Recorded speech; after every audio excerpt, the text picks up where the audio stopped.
So, today I'm going to Philadelphia, but this whole video is just a Philly tour because I haven't filmed not much, but yeah, hope you guys enjoy the video, like and subscribe, and enjoy the Philly trip. Guys, welcome to Saturday night. Not Saturday night, Saturday. Whatever. Not Saturday, Thursday. I'm trying to get the fucking date. So, tomorrow, going to Philadelphia, and it's kind of going to be fun, but we'll see what happens, and yeah. Alright, so, this video is basically 1 hour, so it's going to be a little crazy, so hope you guys enjoy. Like and sub, and yeah.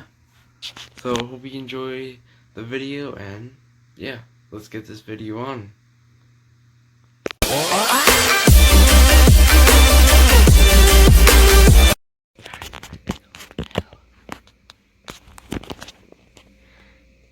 wearing the Carson Wentz jersey.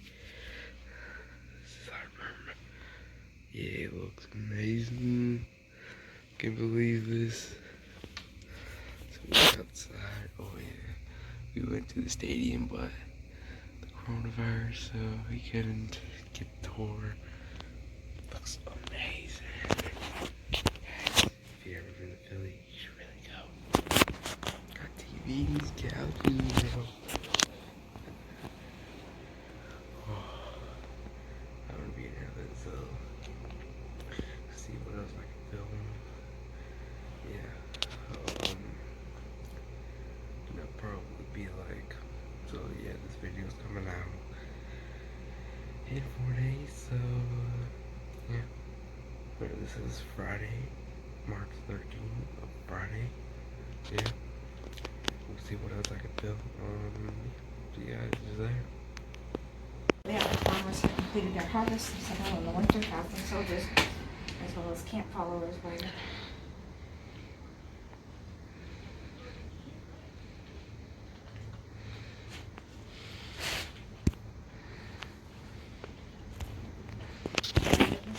This looks amazing.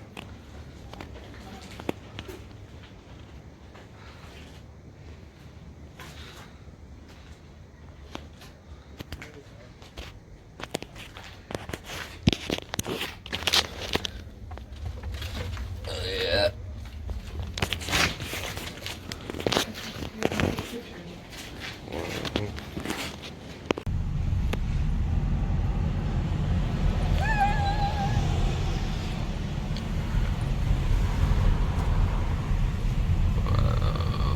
Nice. There's the next day. Ooh. Next day in Philly. Yeah, we're here until Monday.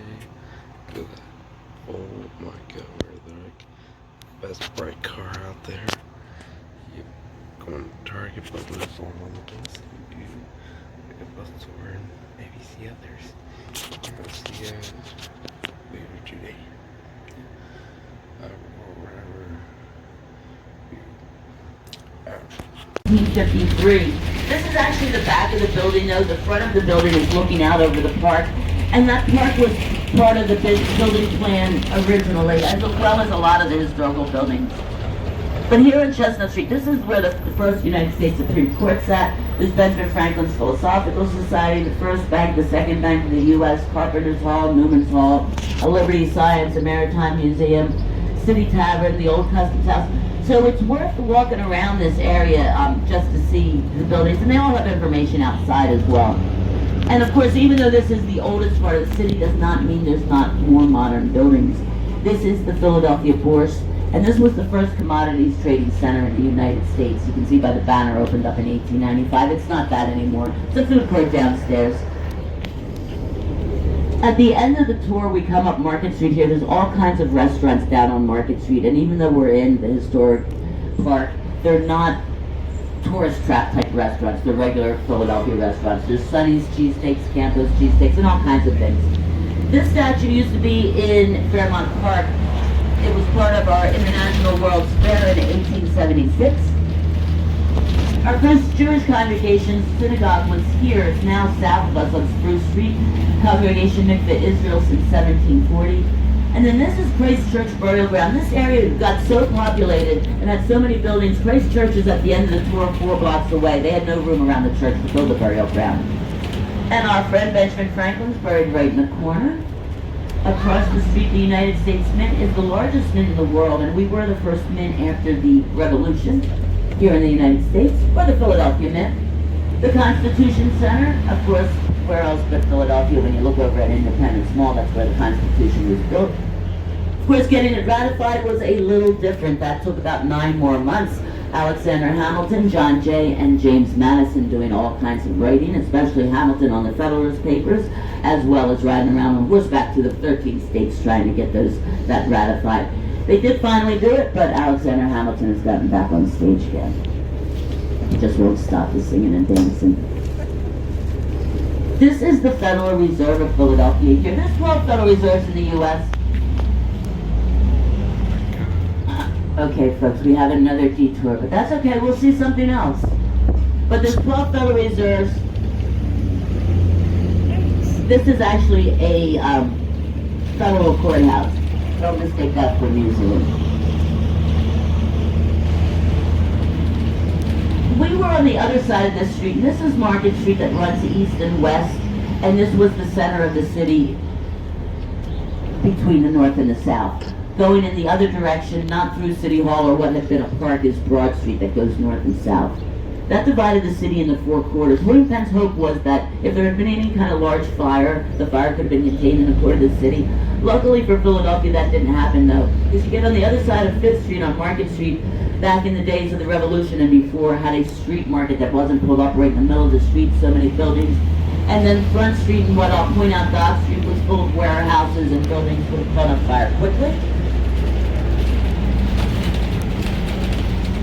Across the street on the corner there, that is the home that Thomas Jefferson stayed in on the 3rd floor when he wrote the Declaration of Independence.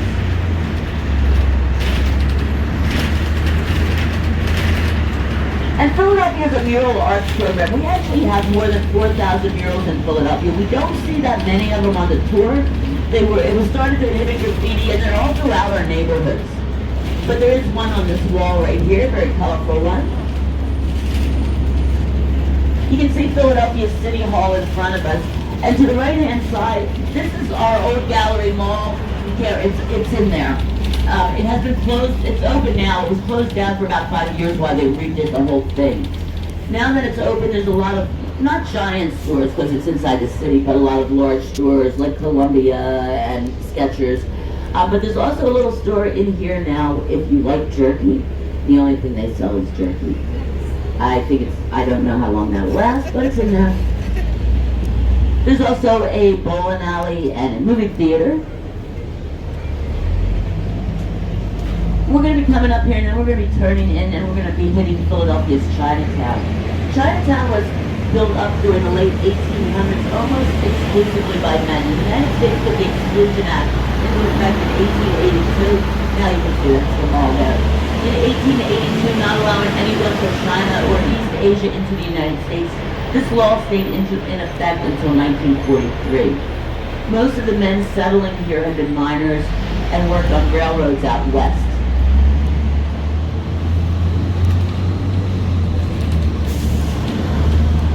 Of course, Philadelphia is now about 146 square miles. We have more people from China and Eastern Asia throughout our city than we do here in Old Chinatown. But this is where the first settlement of Chinese people was. Those over there are the four-season dragons of China, also known as the dragons of good fortune. They each weigh 2,000 pounds, so they can look kind of mean, but they're not going to follow us. And this is Chinatown, another great place to eat. Philadelphia, we do love to eat everywhere, and I'm not sure what's going on, I'll be honest, with the virus and the closures. But on the Benjamin Franklin Parkway, where the art museum and the museums are, there's no commercial businesses anyway. So if you plan to do the tour and then go back and go to the zoo, there's food in there, but you might want to eat. or take something with you. And you can eat on the bus, drink on the bus, we don't care as long as you don't stand up when we're moving. When we go through, these guys are doing the whole tour unless we get anyone else, Dave. When we go through this lake, look to the right-hand side, you'll see our Friendship Gate from our sister city, Sheshan, built the old traditional style with no nuts, no nails, no metal, just a lot of slips, slats, and a little bit of gravity. And we do know to get back in Philadelphia right now, they have a very large copy of the Liberty Bell. I kind of make fun of the Liberty Bell, but I know it's a very cherished symbol of liberty and freedom all over the world, but let's face it, we know how to make Liberty Bells. We get a lot of cool things in return. This building is the grand ballroom of our convention center, the largest on the East Coast. It's almost 2 blocks long. It stems out from the old Reading Terminal train shed on the left-hand side, enters the modern convention center, which takes up 3.5 blocks. The train station closed in 1984. The trains are here though. They're the commuter trains and they're running underground. When they built the train station though, there was an outdoor market here, a large one. They figured that would close, but they didn't. They had to build the train station right over the market, and the market's still open. The market is now the best food court I've ever been to. All kinds of Philadelphia favorites, cheesesteaks, hoagies, roast beef, slow roasted brisket sandwiches, roast pork sandwiches, but there's vegan food, vegetarian food, there's turkey, turkey with all the fixings, rotisserie chicken, grilled chicken, fried chicken, barbecue chicken, chicken wings, a place for burgers, a place for sausages and hot dogs. There's Cajun food and Amish food and soul food and spare ribs. There's even Amish spare ribs. There is Greek food and an Italian pizza place, a Jewish deli, Middle Eastern food. There is Indian food. There's a little Spanish grocery store. There's pearls, fried oysters, and other fish. There's about 80 vendors in here. Definitely worth going into. Nice and quiet now. Bassett's Ice Cream there is the first ice cream sold commercially in the United States. They still make their ice cream right across the Delaware River in New Jersey, and they started in 1861. There's candy stores and there's bakeries. There's an Amish bakery, an Italian bakery, a hipster bakery, a bakery for bread, a bakery for cookies, a bakery for those delicious New Orleans style donuts known as beignets. There's a salad bar, food, a hot food bar, sit down Southern style diner, a bar with bar food and beverages, candy stores, a place that makes their own chocolate. And that's only about maybe half of what's in there, in all seriousness. So the train shed is the ballroom. This is, Philadelphia has a program called 1% for Art. If you buy a building or a land anywhere in Philadelphia, not just on the old grid, you have to put 1% of your money into art that's free and accessible if you're a public or commercial enterprise of any sort. And then over here, once again, this is the ballroom. What was the head house for the train station, very pretty Italian building, now functions as the head house for the convention center. But once again, you can go in, go right downstairs and catch the trains in a very modern little train station. The same trains also run from our next stop, which is Suburban Station. Okay, Philadelphia, founded by William Penn, who believed deeply in humility, so much so he didn't name anything after people. He's on top of City Hall. What the heck's he doing up there being so ostentatious? Well, he wasn't around when we built City Hall, so we kind of figured we'd do whatever we wanted to do, and what we wanted to do was put 37.5 feet of William Penn in bronze on top of the building. That is the tallest statue that is on a building anywhere in the world. At 37.5 feet, his hair that reaches his shoulders is 4.5 feet long. Each of his eyeballs is a foot wide. There's actually an observation deck at the bottom of the base where he stands. There's also an observation deck at stop 18 where Liberty One is. Liberty One is our first skyscraper. Philadelphia was never ever going to build anything taller than William Penn. We weren't going to build anything that even approached a skyscraper, and we didn't until 1987 when we built Liberty One. When we turn up here, you'll see City Hall, and then you'll see the spire of what is Liberty One, giving a little nod in style to a Chrysler building, in a very 1980s way, though. They do tours of the whole building, as well as doing a tour that just takes you straight up the tower. He has 4 bronze friends, 2 Lenape Indians, the people native to this area, eastern Pennsylvania into southern New York, and 2 Swedes, as there had been a small amount of Swedish settlement here in what became Philadelphia, more so in the state of Delaware when William Penn arrived. And Delaware itself was part of William Penn's original land grant. They broke off prior to the American Revolution, not because of the American Revolution, but they broke off, taking away Pennsylvania's any access to the ocean other than through the Delaware River. That's okay. It still works for us. The Delaware River goes right to the ocean. Now, City Hall itself, and we're going to see it in a moment, is the largest solid masonry building in the world. It means it has no skeleton, no steel structure, built block on top of block like the Second French Empire-style pyramid. Now, I said it's the largest solid masonry building in the world. That means that the pyramids are not as big as City Hall. It took 30 years to build the place from 1871 to 1901. But in 1871, they told the people in Philadelphia that they would actually have it ready for the centennial celebration in 1876, 5 years later. If you haven't seen the building, when you do, you'll know that it was a great big whopper that they told. Now, Philadelphia, we are a very kooky place. We do things, and we have no reason for it. On the building, there's 250 statues and engravings in stone, none of them the same as any of the others. Nothing about them particularly symbolic, and we have no reason for it. It's just the way it is. There's a large courtyard in the center of the building. You can access from any side. It's a really cool place to get a feel of what the original city was, even though you see modern buildings and vehicles. If you go into the courtyard, there's a big square, and there's a dot in the middle of it, so you know you're standing smack dab in the middle of the original city. But you can look up and down Market Street as well as Broad Street, and it really gives you an idea how small and yet large the city was. Of course, Philadelphia was the largest city in the colonies and in the first years after the or quite a few years after the Revolution. But at our height, we had about 35,000 people. At the same time, during the Revolution, Paris, France had 600,000 people. England really didn't do the numbering as well, but their estimate is that they had over 700,000 people. So we thought we were big here in the colonies, but not so big compared to Europe. Like I said, William Penn, he was worried about fire. It was so congested, and the waterfront and all these areas, they would have caught on fire quickly. He did not think it was going, he envisioned the Garden Lake City. We're trying to make up to we have about 9,200 acres of park, not counting the Independence National Park, that's everybody's. Not counting the parkway itself, and we're building new parks all the time. And of course, Philadelphia, in 1723, Benjamin Franklin showed up. He was only 17, he had no money, weighed 3 cents. He bought 3 big, fat, fluffy rolls. I know he always carried baguettes when you see him, but it wasn't baguettes, it was 3 fluffy rolls. It's in his biography, so I'm going to believe Ben. He gave 2 of them away to a lady and her little girl that was on the boat he was on. He wasn't in great shape. He had left his trunk, well, he had no choice. He had left his trunk of what clothes he had and what items he had, personal items he had on another boat. He had to switch boats to get to Philadelphia. He had left Boston. He had been apprenticing for his brother in his brother's print shop.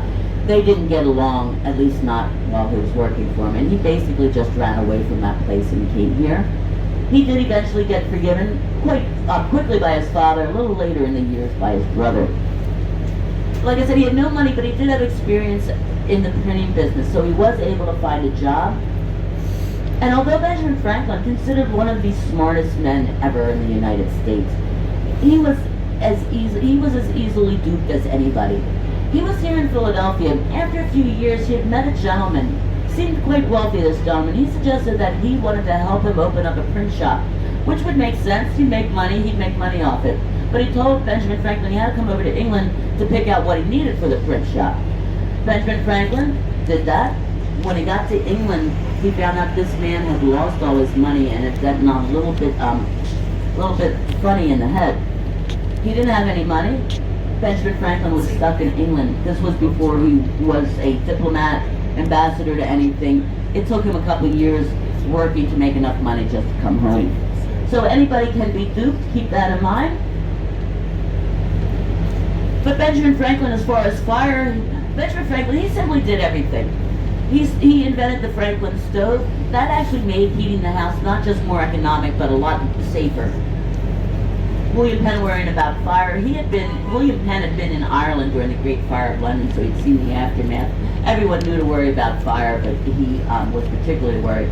But Benjamin Franklin, he contributed even more. He started the first volunteer fire company in his neighborhood, which is down near where Independence Mall is. and then encouraged all of Philadelphia to do the same thing. It sounds kind of quaint, but Philadelphia became known as a place where you might not actually have your building burned down if there was a fire. The volunteer firemen had to have buckets. You brought them with you. Typically before that, you would just try to get what you could out of the building and let the building burn. But yeah, every volunteer fireman had to show up with his own buckets. But Benjamin Franklin, once again, is our favorite citizen. He invented the Franklin stove. He started the first fire company. He started the first fire insurance company for homes. He started the first college for poor children, boys, in Philadelphia. Was Philadelphia College, and that became the University of Pennsylvania. That might have been free for poorer children in the days of Benjamin Franklin and afterwards for a while, but now it costs about $77,000 to go to the University of Pennsylvania for a year.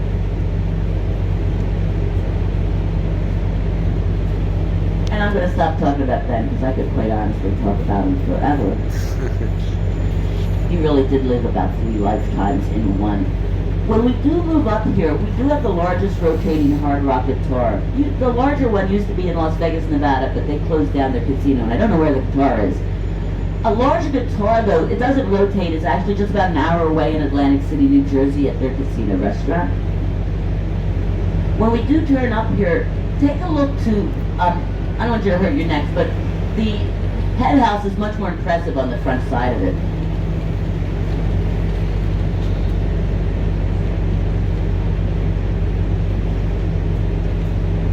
And I point out that William Penn, the original city was only about 2 square miles, or it was 2 square miles. 2 miles long, 1 mile wide. Or maybe it's the opposite way. Philadelphia today is about 146 square miles. We're a strange shaped city. We're long with elbows and some bends. Our population is almost 1.6 million. We're the 6th largest city in the United States. Of course, being so close to New York with their 8-point-something million people, we don't seem that big. The first circus in the United States took place right across the street on the right-hand side. It's the Loews Hotel now, and the Loews Hotel sits in the old Philadelphia Savings and Fund Society Bank building. Still has the red neon lights of that building on top, even though it's not a bank anymore. But in the time of George Washington living in Philadelphia as president, a man named John Ricketts built a building and opened the first circus. It was an equestrian circus, and yes, George Washington went, and yes, he enjoyed it. And how do I know? Because I've read about it. There's also a historical placard outside of the building that tells you so. But I have to admit, I don't go by historical placards, and I have a reason for that. When we get up to the front of City Hall, or the side of City Hall, there's a placard there that says Philadelphia had the first Mother's Day. The problem with that is there's about 5 placards like that in the United States that claim the same thing. And I don't know the truth, so I make sure I look everything up 3 ways to midnight before I decide it's true. Except when I'm making something up, but usually I tell you if I'm telling a story. You'll also see bronze statues around the building, and these aren't part of the 250 that have been put here at different times. There is Liberty One, which is stop 18 later on the tour. You can see it is taller, it's just the perspective from this angle. Another of Philadelphia's murals called the Tree of Knowledge, and that's sitting on the Market Street National Bank building, beautiful old Art Deco building. I'll show you 2 other Art Deco buildings on the tour. Art Deco, but very different in style. When we do go around the corner, you'll see 2 men on horseback. The first one is General John Reynolds from Lancaster, Pennsylvania. He was the first general to be shot and killed at Gettysburg, PA. The second one is General George McClellan, who was from Philadelphia, but he was not at Gettysburg. He was out of the war by then. He was trying to run for president. It did not work out. Abe was reelected. But we have Gettysburg and the Union covered. General George Meade, who was in charge in Gettysburg and remained in charge of the East Campaign under General Grant, is buried right here in Philadelphia at Laurel Hill Cemetery. He was from Lansdale, Pennsylvania. This is the Masonic Temple of Philadelphia, the largest Masonic temple in Pennsylvania. Very Gothic, neo-Gothic on the outside, but inside 11 separate halls, all decorated in different architectural styles from around the world. There's George showing Ben his Masonic apron, and that's in the building. He's very proud of it because it was a gift from his good buddy, the young General Lafayette. Across the street, there's the young Benjamin Franklin at his printing press. And then you're gonna see in this courtyard, there are, the statues that are part of that 1% for art. The funny looking statue is meant to be the struggle for democracy. The game pieces are simply called It's Your Mood. And if you see in front of us, the building that's all the way up there, that's our Amtrak station, but it's 30th Street. But 30th Street was the west end of William Penn's original city. You can see Philadelphia's two largest buildings from here, and we'll see them a couple times on the tour. Both owned by the Comcast company. If you look down towards the ground here again, though, diagonally on the right-hand side, you'll see one of Robert Indiana's love statues.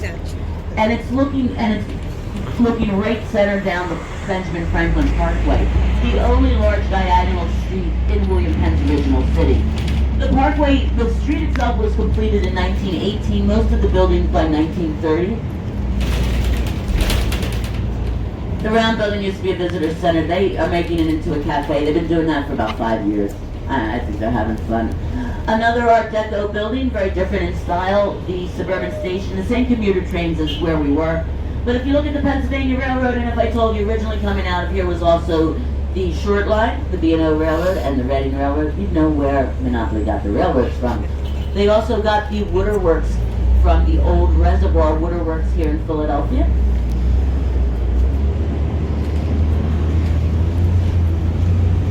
Another of Philadelphia's murals over on the right-hand side. It's actually one of the statues on City Hall. Meridian's the name of that hotel, it's not.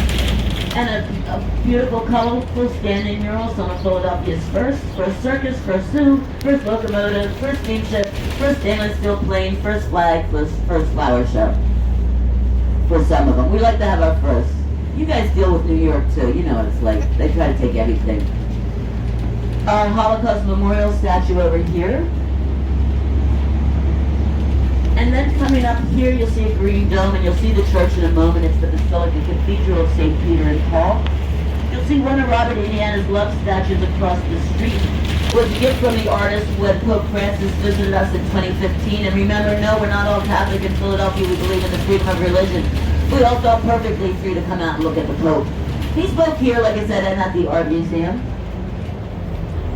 They usually allow people to come in, but I know they're doing their services over video right now, so I saw that this morning in the news. I don't expect they're open. Right on the side of us, and I don't particularly know why we have Copernicus Memorial there, but we do. No reason not to in my mind, I don't know what the connection is. But the parkway, like I said, was completed in 1918, buildings by 1930. The park in front of us was William Penn's Northwest Park. It's been made into a circle to accommodate traffic. And it has a fountain in it named after William Penn. We've named it after William Penn's private secretary, James Logan. Logan Circle. The fountain itself is named after Dr. Swan, who brought clean drinking water fountains to Philadelphia. There's 3 figures in the fountain. They each have a swan behind them. That's just a little nod at Dr. Swan's name. But he brought drinking fountains everywhere. Parks, schools, hospitals, office buildings. Think they need to do that again? These twin buildings, so the parkway itself was built in a French promenade style. We copied these buildings right out of Paris, France. The first one had been family court, it's going to be a hotel. But then on the left-hand side, it's Philadelphia's the central branch of our free library. And guess who started the first lending library in the colonies? The answer is always Benjamin Franklin, so much so that if you answer anything but Benjamin Franklin, you're going to fail in Philadelphia. We not only have loads of books, computers. Philadelphia is one of the largest music manuscript rooms. Music sent all over the world from the Philadelphia Library for commercial, private, public use. The Benjamin Franklin Institute's on the left-hand side. And that was founded in 1829, but the building was completed, I believe, in 1933. We had the first planetarium in the United States in there, Fell's Planetarium. They have an IMAX theater. They have a human heart so big you can walk through. The first thing you see is good old Ben, those sitting, big memorial to him sitting there dressed like a Roman senator, which I'm sure he would have loved. That plane is the Bud. It's the first stainless steel airplane. Philadelphia built planes. We also built locomotives. We had the first locomotive, like I pointed out. We do come around on the parkway after we go to the art museum on the other side of the parkway. The pillars in front of us commemorate sailors on the left-hand side and soldiers of the Civil War. As we come up here, guys, please watch your head on the sycamore trees. Also known as London plane trees. I don't like that though, because London plane trees are a combination of the American sycamore and the Asian sycamore, and I get it, they grow well in cities, they have a lot in London, but honestly, everyone's always taking our stuff. But they grow very quickly, so the branches could actually have grown yesterday when it was warm. You can actually see that, and it's not really about Philadelphia history, you can actually see how the bark peels right off, that's how quickly they grow. This is the Barnes Foundation, a collection of impressionistic and modern art. It was a private collection of a man named Dr. Barnes, who collected all this on his property in Marion, Pennsylvania, which is a very old neighborhood back in the time, the original time of Philadelphia almost. If you like Renoir, you'll be sad it's not open because there's 181 Renoirs in there. Luckily for me, I shouldn't say it, but it's just you guys, it's not my favorite. I consider him sort of the rainbow bright of fine art. I do love Rodin though. Philadelphia has the largest collection of Rodins outside of Paris, France. Set back on the building are Dante's Gates of Hell, the solid bronze doors. The figure was originally a small statue on the Gates of Hell, but Rodin really liked it and he did 5 large-scale casts of it. This one though was done after his death. I know what I sound like, I'm not going to tell you tales. Also the Gates of Hell, he had never seen them cast in bronze. It's a lot of bronze. We're not that far, but if you walk up to the doors, it's a lot. He had only seen his own artwork cast in plaster. We are going to go to the art museum where the steps are and the Rocky statue, but first we got to go up to Eastern State Penitentiary, which was founded and opened by the Quakers in 1829, before there was a neighborhood around here. This area grew up from about the 1840s through the early 20th century, as did most of Philadelphia. Most of what's Philadelphia today was incorporated into the city by 1900, except for what we call the far northeast. But Eastern State, the Quakers believed in the goodness of everybody, and they believed in reflection, so they figured if they gave everybody solitary confinement 23 hours a day, everything would be cool. Well, Philadelphia started calling it the Maniac Maker. I'm going to interrupt myself, because all we got is buildings anymore. We can't go in them. So this is a more modern building, the Parkway House, opened and designed by, or built and designed by Elizabeth Fleischer in the 1950s. Very creative, smart woman. She managed to design the building so each apartment would get the same amount of sunlight at some point during the day as any other apartment. Just had to give up on that idea, everything's a straight line. Over on the other side of this building, there's another apartment house. I don't particularly like that apartment house style-wise, but it's the Philadelphia House, and they did take a hint from the Parkway House and angled some of their walls in order to capture sunlight. So Eastern State Penitentiary, the Maniac Maker, no neighborhood when they built it, the neighborhood grew around it. The Quakers were progressive though, they were a little misguided by the solitary confinement. They had indoor plumbing in 1829 before the White House, definitely before my family that was living here in Philadelphia.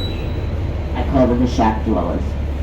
They used to build buildings at the end of their row home lawns for the coming families. But like I said, they had hot water heat underneath the building. Each original cell had its own running toilet. As this area of Philadelphia grew, like I said, all of Philadelphia grew, our criminal population grew. We did finally convert to a more modern prison system, the New York State system in the early 1900s. It remained a prison for, till 1971, then it sat around for about 20 years before they decided to make it into a museum. You can see by the row homes, the duplexes, the original age of this area. And these buildings were owned and lived in by people working in our many industries, textile mills, lots of breweries. An area not far from here still known as Brewery Town, even though we haven't had the breweries since Prohibition. There was also breweries about 2 miles away down on the Delaware River, not as many though. This was the mansion of the Bergdahl Brewers. They named their grandson Grover Cleveland Bergdahl. They shouldn't have. I looked him up. He wasn't a bad president. But Grover Cleveland Bergdahl became a draft dodger during World War I. He spent the entire time we were in the war till the war was over with his mama, claimed the mansion. When it was over, he was so not smart, he figured he'd go to Europe like he was not a criminal. The U.S. was waiting for him, brought him back, put him in jail for 5 years, but I don't worry about old Grover Cleveland Bergdahl. He was already used to confinement. Okay, Eastern State Penitentiary, a block and a half of Fortress Hall on all sides, meant to be intimidating. After the Civil War, this area, Philadelphia loves baseball. This area of Philadelphia became very populated with baseball clubs of all kinds, about 19 of them. After solitary confinement wasn't the norm, baseballs would come out, the kids would throw them back in. They were no longer afraid of the building. I'm sure they didn't want to go to jail, but they weren't intimidated by the building. They were used to it. They grew up with it. But it is a block and a half of Fortress Wall on all sides. When they decided to make it a museum, they didn't fix the decay that had happened in the 20 years it sat around. They just stopped it. Kind of just makes it more awesome in a scary way. During the Halloween season, they do what they call tour behind the walls. They take an already scary prison. Some people think it's haunted, and I don't believe in that kind of stuff, but if you want a place to convince me of being there, then they hire 250 people to help scare the toes right off your feet. For the very brave, you get yourself a special ribbon or a lanyard, whatever they have, and that entitles the zombies or whatever they have in there to actually grab you and remove you from your group, take you somewhere. I don't know. There's a bus stop back there with a hood on it. That's where I'll wait for you. It's very, very popular, so do tell people. We are going to the Art Museum. Philadelphia's Museum of Art is one of the largest museums of any kind in the United States, but we still don't have enough space. We have thousands of things in storage. Even though coming up on this right-hand side, we have this beautiful Art Deco building. It used to be a mutual insurance company. We've reopened a gallery underneath the Art Museum in the old Philadelphia Reservoir. Hasn't been open for 40 years. And we're building more gallery on the west side, which is the right side of the Art Museum. We're also building an auditorium underneath. This building has another L going in the other direction, so it is quite large. We just have too much art. Oh, it's such a problem. Sorry. Fairmount Park is in front of us. Fairmount Park is about 3,200 acres, and it goes around the Schuylkill River on this side of Philadelphia, but in a wide way. The only reason it exists is because Philadelphia bought all the land around the Schuylkill River to protect the reservoir. The reservoir ran from 1811 to 1905, and you can see the stained wall of the old reservoir underneath the Art Museum itself. This is where they redid and reopened the gallery that's been closed for 40 years. And even though the park's back there, it's a beautiful park with wide lanes. The Art Museum itself has its own park on that side with Victorian gazebos. You can walk down steps to the Schuylkill. Gift from French American citizens, Joan of Arc. Over there is an Armenian folk hero named Muir. That was a gift from Armenian Americans. We could take a tour separately. We have a lot of people. Boston's the same. We have a lot of different people in Philadelphia, and there's lots of memorials that have been given by the people in Philadelphia, specifically speaking of their origins. Well, we always see what we happen to see on the tour here. There's 5 of these statues in the world. This particular same statue, there's 5 million golden Joan of Arcs in the world. One's not gilded, is in Melbourne, Australia, and another one in the United States is in New Orleans. Okay, the Art Museum, beautiful dolomite stone from northern Minnesota, 5-star world-class art museum. Like I said, we're people like us so much they give us stuff that we don't have room for. Of course, it is where the Rocky statue is. The Rocky statue was left on top of the stairs after the 3rd Rocky movie was finished. The people in the Art Museum looked out their glass doors. The president of the Art Museum looked out the glass doors. They said, yo. Sylvester Stallone, he said, yo. The president of the Art Museum said, Sly, you gotta get this thing out of here. Well, they did. They took it down to where our sports arenas are. They all sit together in South Philadelphia. The Art Museum has not changed their mind. They don't think it's a work of art. But they heard people were going down to the stadiums just to have their picture taken with the statue. Even when there wasn't a concert or any sort of game going on, they didn't want to lose business. And there he is right there. Like I say, Rocky. we like him. We're used to him, but he doesn't quite qualify. They've been very sneaky here at the Art Museum, very creative and sneaky. They position him so you don't see him if you go in and out of the Art Museum. Across the street, though, the George Washington Memorial. We do consider this a work of art. It's not a George thing. We actually like the artwork. Done in the 1870s after the Civil War. It used to sit in the northeast part of Philadelphia, about 20 miles away. And it's the kid in me loves the idea of them toting all that all the way over here. And of course the Rocky Steps, 72 steps from the base of the building here on the east side to the entrance on the east side. It's not a front and a back. The Art Museum was built to be the head of the parkway, but also to be looking over the park on the other side. So once again, it's a east and west. Let me see if we have a few comments, folks.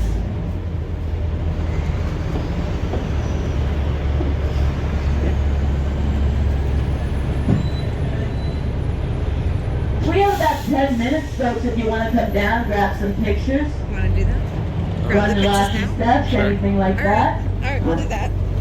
And I see, I'll remember your.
That was great. It has the same colors as the Swedish flag, and that's just a little nod to the Swedish settlers, even though it wasn't that many that were here when William Penn arrived. Schuylkill River. Schuylkill is a very old Dutch word. It actually means hidden creek. Old Dutch word is not even used anymore. It's kind of living up to its name. You guys said you are going back to the zoo, Yeah. so you'll actually cross. You'll see the Schuylkill River, but you can't see it from here. It meanders a lot. It ends up in the Delaware River. When we get down to the Delaware River, about 5 miles to the right, which is south of where we've been. When they were looking for the river, they knew it was there going into the Delaware, but there's so much foliage around it that they couldn't find it. That's why they're closed. University City is actually right in front of us over there. Home of the University of Pennsylvania, Drexel University. But Philadelphia has loads of colleges. University of Arts, our state university here in the city, Temple University, Curtis Music Institute, lots of hospital colleges, and just many, many colleges as well as right outside of the city. And once again, the George Washington Memorial used to sit in the northeast part of Philadelphia, about 20 miles away. I'd like to say that they made the space specifically to hold that memorial, but they didn't. They made it to hold a very ugly fountain that they got rid of and brought George down instead. The parkway itself, like I said, opened in 1918.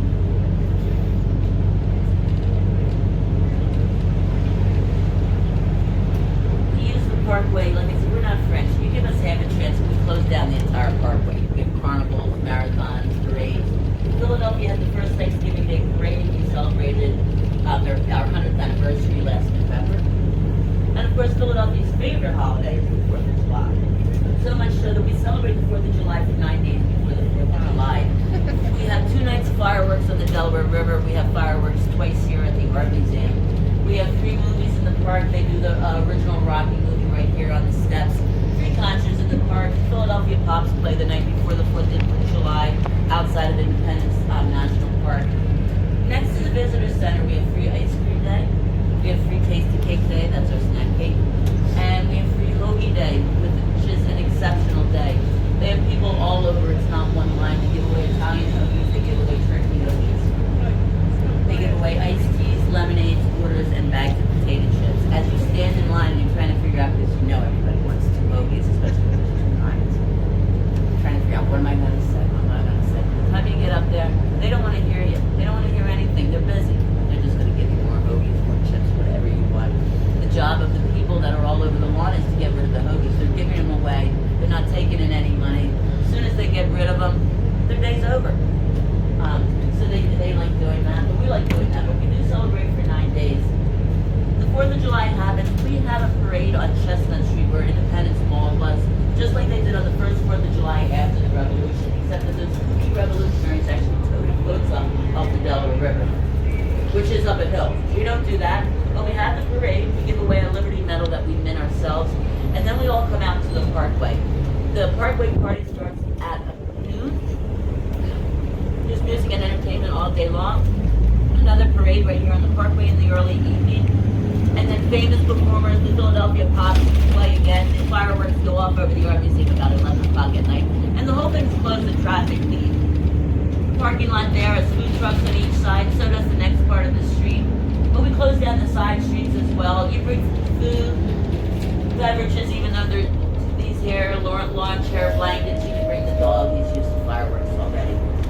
There's trails in the park on each side of the school. You can take a trail down here that'll take you into Center City, right underneath Market Street, about 30th Street. You can also leave Philadelphia west of the park and end up at a place called Pottsville, about 70 miles away. You're going to see a lot of flags on the Parkway here. The flags belong to the peoples of Philadelphia, and it takes a lot of flags to make a Philadelphia. If you move to Philadelphia and you do not see the flags from your own origins or any of your ancestors, contact our government. We don't care who you are. We don't care about the politics. We don't care if you're a little island on the sea we've never heard of.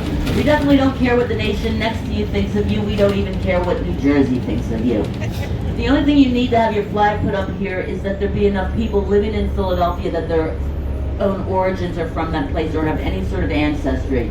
And we just want to make sure it's people living in Philadelphia. You're not getting DNA tested, we just believe you. They're mostly in alphabetical order. After all, once again, we refer to Benjamin Franklin after the revolution. Well, he used to sit at home and think of things to tell us. After the revolution was won, he pointed out we kind of started our own nationality. So we kind of look at it as we commemorate ourselves and each other. But we're all American, or at least we're all Philadelphian, even visitors. We've actually put 19 new flags up in the last 20 years. The Franklin Institute again, coming up on the right-hand side. And then there's also the Academy of Natural Sciences, which is a brick and stone building. It was the first place, not the building, but at the Academy that Lewis and Clark ever showed any of their artifacts to the public. Unfortunately, they're not open, but we have all the regular natural history things. The bones of a T-Rex, other dinosaurs, mummies, animal insect specimens, a live butterfly room, geodes, other rocks and gems. In this park, World War I memorials. On the pillar are African-American military people from World War I, and then there's a golden globe of the constellations commemorating pilots of World War I. And I'm always telling people, I don't know why they stopped at 2 memorials. I speculate, this is definitely just me thinking up stuff in my head. 1918, maybe we have people getting on. 1918, after we got the Spanish flu taken care of, the Roaring 20s began, and I think just possibly maybe that they got too involved with singing, dancing, and drinking bootleg alcohol. I don't really know though. Once again, Logan Circle, which was the Northwest Park. This was also Philadelphia's gallows. This is where our criminals were hung. That took place until 1823, when Philadelphia decided that public hangings were not very wholesome family entertainment anymore. Thank goodness. The Basilica again on the left-hand side, and coming up on the right-hand side is a statue of Thaddeus Kukuczko, a gift to Philadelphia from Poland in 1977.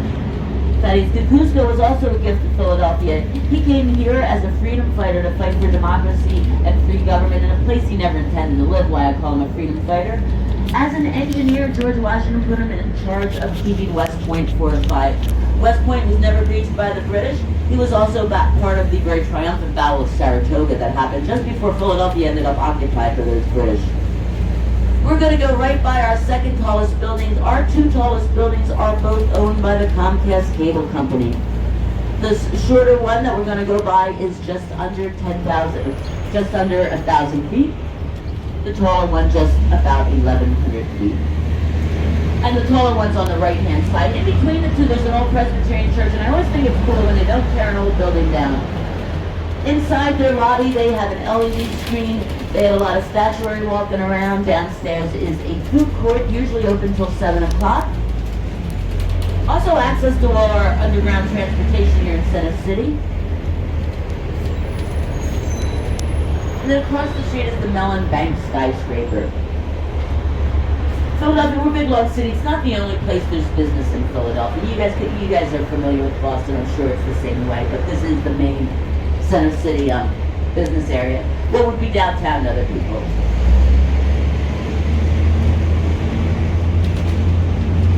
And Philadelphia definitely loves to eat. We love to shop, and we love to mix it up. A block in front of Market, on the other side of Market Street is Chestnut Street, and then Walnut Street, known as Restaurant Row. In this area, all kinds of restaurants from McDonald's, pizza, whatever, on the lower price side to very fine dining around a park that's now known as Rittenhouse Square. Same thing with shopping, everything from dollar stores to Cook Brothers Suits for Men, for example. Like I said, we like to mix it up. This is Liberty One, our first skyscraper here where the observation deck is. They also have a food court upstairs, but at this point you go right to City Hall and go back to Reading Terminal. It's a little mall style but small food court. And if you are ending up at the observation deck, you can see the big sign right there. That's where you go in. We're on the same street, we're on Market Street that we were on when we left Reading Terminal Market, but we're west of City Hall instead of east of City Hall. And it has a very large plaza on this side. We're kind of in between things. In the summertime, we have what we call the singing fountains, and they're going to set them up soon. 150 spouts going up and down for people to splash around in, totally legal. In the wintertime, we have an ice skating rink on the left-hand side, and the winter garden is still looking there and looking not so good right now when we go by it. Looks very much like old holiday decorations. And this is Philadelphia's clothespin. We are so used to the clothespin. If someone mentions to me that they like it or they don't like it, it's beyond me because I don't even think about it as liking it. It's just a clothespin. It's made out of steel. A man named Claus Ogenberg likes to take little things from the house and make them really big. You're probably going to have another tour guide tries to tell you it looks like two people kissing or the metalwork looks like a 7 and a 6. He likes to take little things from the house, make them really big. He named it Clothespin. This statue is Octavius Catto, a 19th century civil rights activist, integrated our horse and trolley cars, founded Cheyney University, and he was a baseball player. Very sadly, though, he was assassinated right here in Philadelphia on Election Day, 1871, as he was helping other people vote. The Ritz-Carlton Hotel here had originally been the Stephen Girard Trust Bank. Stephen Girard, when he died in 1831, was the richest man in the United States. South of City Hall on Broad Street here, we call it Avenue of the Arts. There's a lot of buildings for our University of the Arts and our Opera House, our Orchestra House, some other theaters. This is the Union League of Philadelphia, established in 1862. We had hoped to have Abraham Lincoln inaugurate the building, but he was assassinated less than a week and a half before he was due to speak here and open the building. The Bellevue Hotel across the street is an old hotel, it's been around. Lots of old-timey people have stayed here, including Bram Stoker, who wrote Dracula. Said he was inspired by the black capes the men were wearing going to the opera. Excuse me, folks.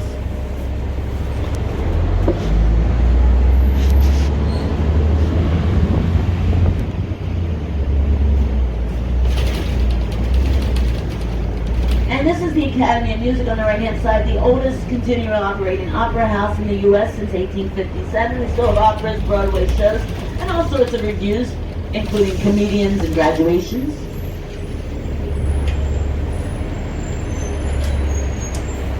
They're just going all the way back to 1. I thought, oh, I know, you're looking for the people, I'm sorry. This is our orchestra hall. For a while, the Philadelphia Orchestra was in that building, not a place, the Academy of Music, not a good place size or sound-wise. Nevertheless, way back in the 1930s, the Philadelphia Orchestra recorded Fantasia for Walt Disney in there.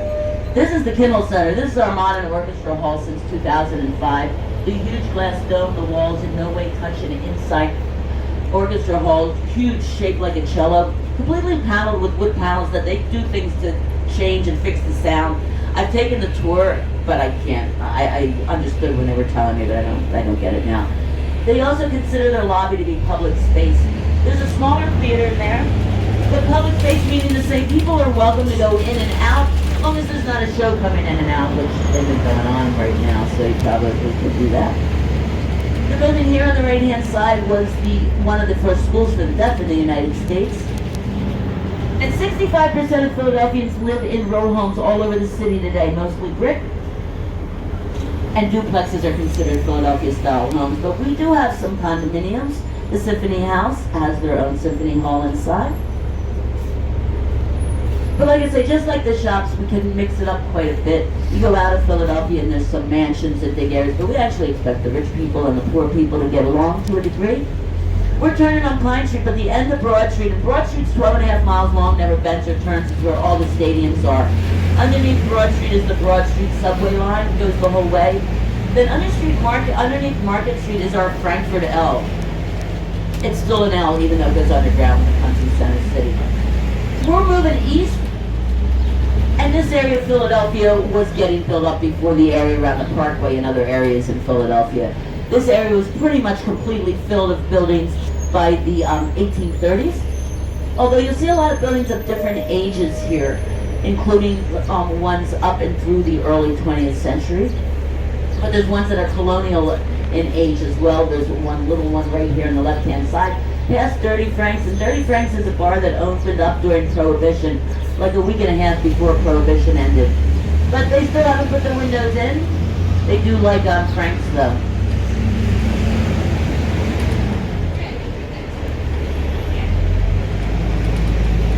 But this is a very busy area of Philadelphia. Jefferson and Pennsylvania Hospital, we don't really see much of them from here, but they have so many buildings towards our left. I don't know how many there even are. They bring lots of people, lots of students into this area. The area is also known as the neighborhood, but just like our shopping and our food, things are really very mixed up. Even though it's the neighborhood, it's also the area for the hospitals. There's also a couple supermarkets over on our right-hand side, a couple blocks away. Lots of people, original families of Philadelphia, as well as newcomers, as well as a lot of students and people working in the hospitals. All these picture frame window shops have been antique stores. After the Sesame Centennial in 1926, everybody decided they wanted antiques. And this area had some warehouses for antiques. And these stores popped up. Most of them closed, not all of them, most of them closed in the 1990s, but that's why I try to point out it's a really busy, eclectic area. They weren't empty for any length of time. They were quickly rented out to a big variety of different types of shops. We are going to enter an area known as Society Hill. Notice that because it was named after some of the people that settled there, part of the trade guild that was known as the Society of Free Traders.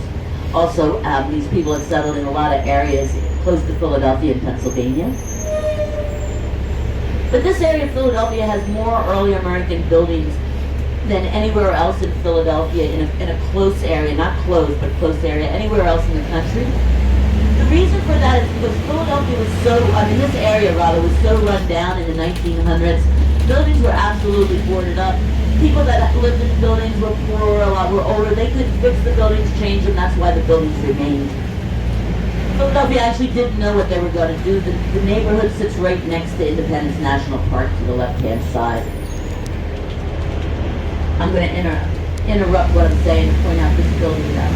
Pennsylvania Hospital was the first hospital for the public in the colonies, founded by Dr. Thomas Bond, who had been to England and seen some new hospitals, along with Dr. Benjamin Rush, Dr. Physic, and the good Benjamin Franklin, who did become the go-to guy as far as starting anything. Upstairs, the skylight looked down into the operating room.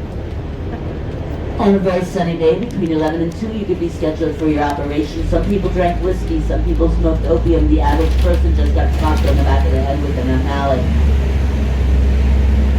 You just didn't want to wake up, because if you woke up, they cannot re-administer the mallet. You'd be wide awake through the rest of the operation. I'm sure they'd stick a nice thick piece of leather in your mouth so you don't bite out your tongue. But otherwise, thank goodness it's over by 2 o'clock. So it was a public hospital for the poor. If you had any money, they made you pay. They also sold tickets to operations, and would definitely be considered not PC nowadays. They also sold tickets to walk around the mental ward. Still part of Pennsylvania Hospital, not the surgery though. Once again, Pennsylvania Hospital, over in that direction, all kinds of buildings. Once again, this neighborhood, Independence National Park, sits right next to it. Philadelphia didn't know. What are we going to do? It's a mess.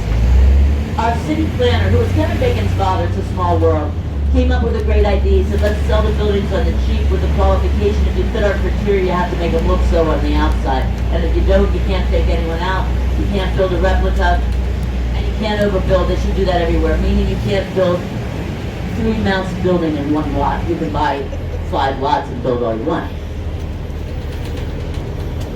But if you are around Independence National Park, take a walk a little bit this way if you feel like it, and you'll see they are pine trees.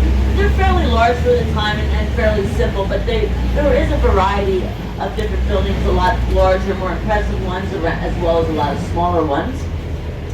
A little synagogue there, once again, a great, they're not tearing it down, they're actually redoing the whole thing. I love when people use the old buildings. This is Old Pine Tree Presbyterian Church, known as Church of the Patriots, because there's so many Revolutionary soldiers. And that was Reverend Duffield. He was the minister during the Revolution. He was yappity yap about independence, that when the British occupied Philadelphia, his friends counseled him to get out of town. So he spent the fall and winter of 77 into 78 at Valley Forge. The British did occupy Philadelphia looking for loyalists and friends, but they weren't very friendly. The officers who weren't in the encampments or barracks, of course, used our homes as homes, our stables as stables, and our horses as horses, as you would know in Boston. They also got tired of that. They started using our churches like Old Pine Street as stables. They did leave this church alone. This is St. Peter's, our second Anglican church, the sister church of Christ Church. This is where my buddy Thaddeus Kukusko, that Polish freedom fighter, stayed when he came back to Philadelphia after he'd gone back to Poland hoping to win independence from Russia, which didn't work. He was exiled as well as injured. He stayed on the second floor. It was a boarding house, and it would have been hard, even if you're a person of means, to find an entire building in this part of old Philadelphia to stay in. There just wasn't the space. But the British did occupy Philadelphia from October 77 till April 1778. Philadelphia, we had a lot of religions like the Quakers. A lot of people ended up participating in the revolution, but they didn't want to. They were non-aggressive. They were hoping these people wanted to be loyalists. They were loyalists, but mostly they were just non-aggressive. They called themselves the disaffected. But Philadelphia, George Washington, we drove him crazy. He couldn't even get a decent militia going in Pennsylvania. We did make up for it after, in the year 1778, Pennsylvania had more continental soldiers than any of the new states. This is Head House Square, New Market, would have been used as a fire station, meeting room, and there were markets everywhere. They didn't all have a nice pavilion like this. For everyday things, and not just in the city, but all of the villages and on the countryside as well. It would have been Front Street that was the waterfront, dealing with the waterfront business. As we go through Lombard Street here, we're leaving Society Hill. Doesn't mean there aren't old buildings, it's just that there's so many in that one small area. In front of us is South Street. South Street was the last street on William Penn's original grid, originally named Cedar Street after the tree. But Philadelphia really grew past South Street here near the Delaware River, especially quite quickly. South Street itself is always changing. Philadelphia has 1.6 million people almost. If you come up here tonight, it's Saturday, and you count the teenagers, there's so many of them from all over Philadelphia, you probably could give me the percentage of Philadelphia that's actually teenagers. But there are places for grown-ups, although sometimes the teenagers get a little frustrated with the old folks who are always making noise, hanging out on the corners, causing problems. Front Street, it's a little misleading. There's nothing left on Front Street, but once upon a time it would have been absolutely packed with taverns, with businesses dealing with the river port, with homes, public buildings. The battleship New Jersey across the way there is the most decorated battleship in the United States, commissioned in World War II and remained in service till 1991.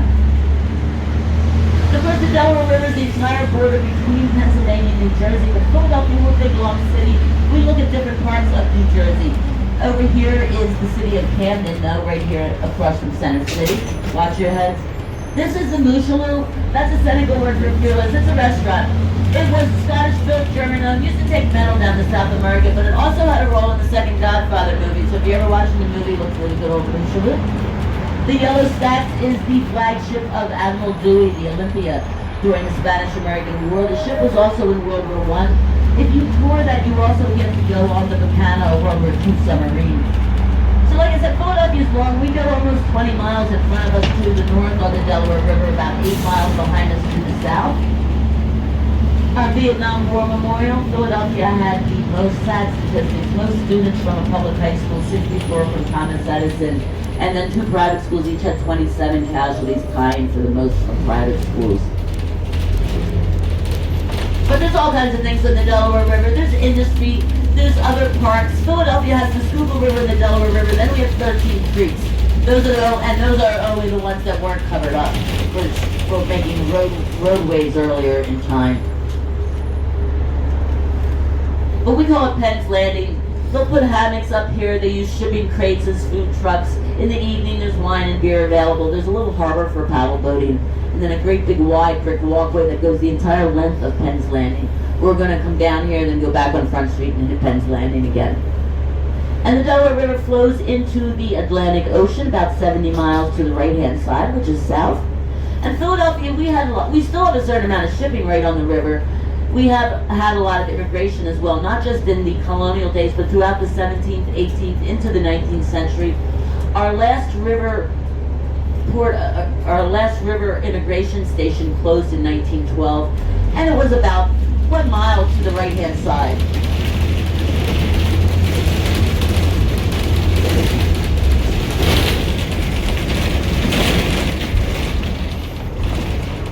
Belgian block, middle of the 1800s, not very colonial or revolutionary.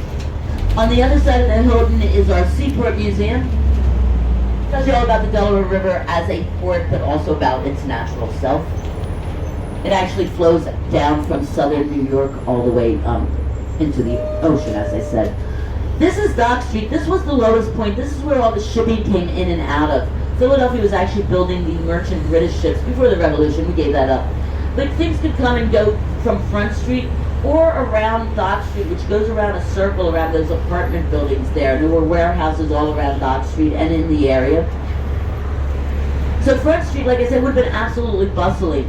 There's a lot more flat land space than in revolutionary or earlier times. In the 1800s, they did a lot of landfill to make extra flat space. They also built 95. When they built 95, they absolutely cut the hill off.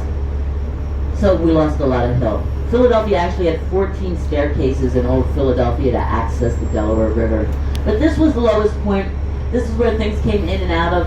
And the apartment buildings are named after the neighborhood, Society Hill Towers. They were designed by I.M. Pei, who did the pyramid outside the Louvre, Cleveland's Rock and Roll Hall of Fame.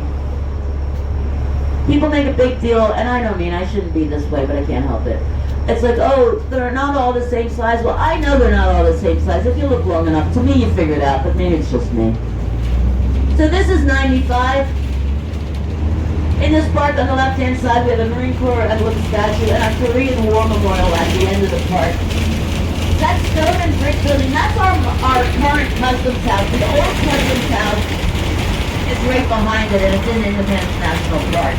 Once again, if you get a chance, you definitely should take a walk around. There's so much to see around Chestnut and Walnut Street, even if you can't go in the buildings. Now you just have to picture any waterfront in a movie during the Revolution. That's what it looks like here, that kind of busy, things coming back and forth from the river. But there was a tavern called Tun Tavern, and Tun Tavern is very important to me, even though it's not here anymore, because it was the first place there was ever recruitment for the United States Marines. You'll see a little placard and a set of steps in a moment. The first officer was a young man named Samuel Nichols. Given Philadelphia another one of its first. I mentioned we had lots of immigration, and we still have Irish immigration. Not through the Delaware, but we still have Irish immigration. But this was a gift from Irish Americans in Philadelphia, specifically speaking to the Irish immigration during the Great Irish Famine of the 1840s. The other side of the memorial shows gravestones, people mourning, and a woman even digging the graveyard. It's done quite a job, actually, at showing the horror of the whole situation of losing more than 1 million people. So you get a long view of the battleship New Jersey over there. For Penn's Landing up here. For concerts, for movies, ice cream, beer, food festivals. Way down on the right-hand side is the Walt Whitman Bridge. Walt Whitman lived in New Jersey, not far from Camden. This is an ice skating rink in the wintertime. They're in the middle of going to make it into a roller skating rink. We put one of Philadelphia's own carousels. We used to make carousels right here, a Ferris wheel. That ship's the Gazelle, Philadelphia's tall ship.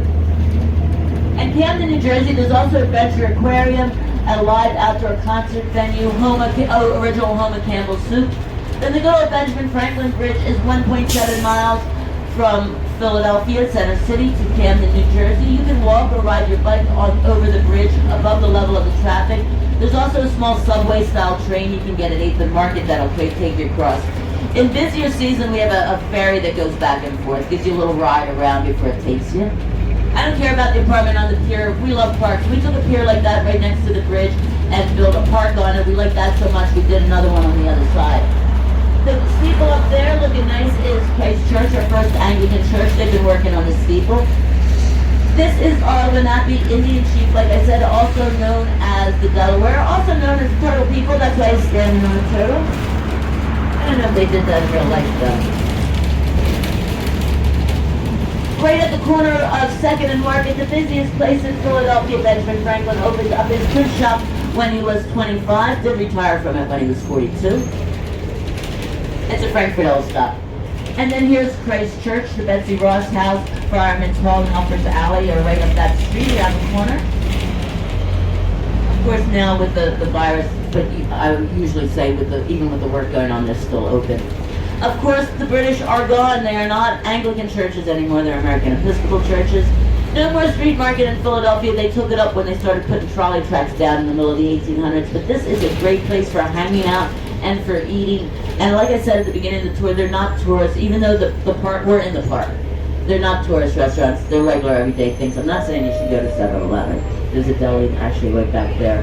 But there's Sonny's, cheesesteaks, Campos, cheesesteaks, burgers, places to sit down, pizza, fine dining, loads of casual dining. Lots of Philadelphians hanging out here, lots of visitors. It's actually a great place. Benjamin Franklin lived between Market and Chestnut Street, right over here in the courtyard, but his grandchildren tore down his large home and built row homes. We showed them, we tore down their row homes and built a museum. He was the first postmaster. That is a functioning post office.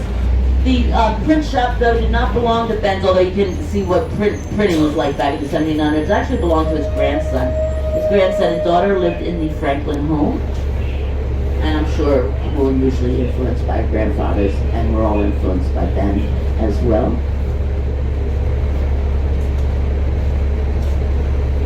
So once again,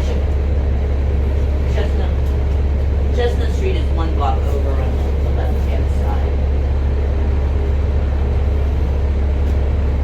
And there's really lots to see, even if you don't go into the buildings, and most of the buildings have information around you, especially the historic buildings. Take up Philadelphia's red brick. And I didn't necessarily say I like the building, but I really appreciate that they thought about what they were doing here, the architect. So now that's Statue of Religious Liberty. When I say I was back in Fairmount Park for the International World's Fair that took place in 1876, the first of its kind. Like the World Series, there have been World's Fair, but they've been picked by people from other countries. That's why it's not redundant. But and like I said, it's kidding me. I like the idea of them moving it around. That Irish American section, you're going to do the parks of the past and show the Visitor Center. This is where George Washington lived, right at the corner. They had redone the street in the early 1800s. They took down the buildings to be doing the park in the 1930s. Behind that is the pavilion that holds the Liberty Bell, and then of course the old Penn State House with a bell that's been there since 1876. We call it the 100-year bell, and it rings in the hour every hour. It goes crazy on the 4th of July. In fact, if you guys want to go right away, you can get on that bus right in front of us, but we are leaving every half hour if you want to use restrooms or anything like that. Because this is the first stop, Yep. that means it leaves on the hour and on the half hour, so you can be pretty sure. And Dave and I, we are a team. My name's Liz. If you do feel so inclined, we more than appreciate and accept any sort of gratuity. You can put that on the camera and show it to all my customers. Thank you guys, and also I'll be down here if you have any questions about anything. If I have an answer, I'm more than willing to get it to you. Hey, it was fun. Got 600 subscribers. So yeah, so I don't know what we're gonna be doing today, but let's see what we do. I mean, Rocky, it was crazy. So yeah, see you guys. I don't know, later on some other odd day. Alright, see you guys. Guys, I had a perfect Philly trip. Of course, stadium was closed. I did like freaking 3 tours, but the first tour from the Clips, I'm day, the Rocky Steps and all that was fun. So yeah, it's Monday. Been there for three nights, 4 days. Yeah. Hope you guys enjoyed this video. I'll see you guys later. Peace.